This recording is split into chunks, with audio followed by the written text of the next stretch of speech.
இந்த படத்துல இருக்கிற டிரைவருக்கும், கண்டக்டருக்கும் நம்ம ஒரு பெரிய சல்யூட் குடுக்கணுங்க. ஏன்னு கேட்டீங்கன்னா, அவங்க பேருந்துல பயணிச்ச ஒரு இளம் பெண்ணுக்கு அவங்க தாயாவும், தந்தையாவும் மாறியிருக்கிறாங்கங்க. ஒரு நாள் பேருந்து வந்து ராமேஸ்வரம் நோக்கி போயிட்டு இருந்திருக்கு. ராமேஸ்வரத்துக்கு ஸ்டாப்ல அந்த பொண்ணு இறங்கணும்னு சொல்லுது. அப்ப வண்டிய நிப்பாட்டிட்டு டிரைவரும், கண்டக்டரும் பார்க்குறாங்க. அந்த நேரம் வந்து இரவு 10:30 மணி. ஆள் நடமாட்டம் இல்ல, கும் இருட்டா இருக்கு. அப்போ உன்னைய கூப்பிட்டு போக யாராவது வந்திருக்காங்களாமான்னு அந்த இளம்பெண்ட்ட கேட்குறாங்க. அது இல்லைன்னு சொல்லுது. அப்போனா உன்னை இறக்கி விட முடியாதும்மா, இரும்மா அப்படின்னு சொல்லிட்டு அந்த பிள்ளை ஃபோனை வாங்கி அவங்க அப்பாவுக்கு ஃபோன் அடிக்கிறாங்க. அடித்து, ஏங்க உங்களுக்கு கொஞ்சமாவது பொறுப்பு இருக்காங்க. இப்படி ஒத்த சத்தையில் ராத்திரியில் எப்படிங்க பொம்பளை பிள்ளை இறங்கி நடந்து வரும்?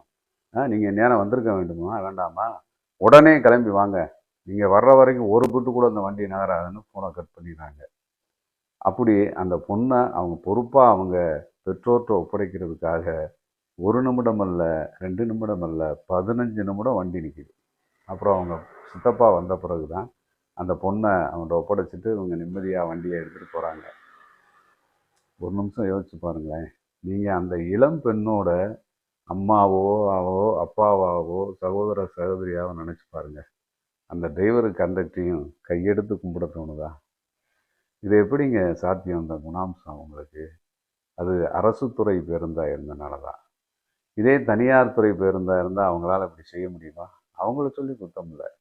ஏன்னா ஒரு போக வேண்டிய இடத்துக்கு சரியான நேரத்துக்கு போகாட்டி 1 நிமிடம் 1 நிமிடம் இல்ல, 1 நொடி லேட்டா போனாலும் அவங்கள வேலைய விட்டு தூக்கிருவாங்க. ஆனா அரசு போக்குவரத்துல அப்படி செய்வாங்களா? இந்த மாதிரி ஊழியர்கள அவங்க பாராட்டத்தான் செய்வாங்க. அப்ப அரசு இந்த மாதிரி துறைகள் அரசு துறையிட்ட இருக்கணுமா என்ன? தனியாருக்கு போகலாமா? இத நம்ம மக்கள் சிந்திச்சு பார்க்கணும். இப்படியான நல்ல நிகழ்ச்சிய வந்து கண்கூடா பார்த்தவங்க, அந்த பேருந்துல பயணிச்ச மாதர் சங்க தலைவிகள் ராணியும், சிவந்தியும். இத முகநூல்ல பதிவிட்டு பாராட்டியிருக்கிறாங்க. நல்ல விஷயத்த நாமளும் பாராட்டணும் இல்லையா? பல பேருக்கு சொல்லுவோம்.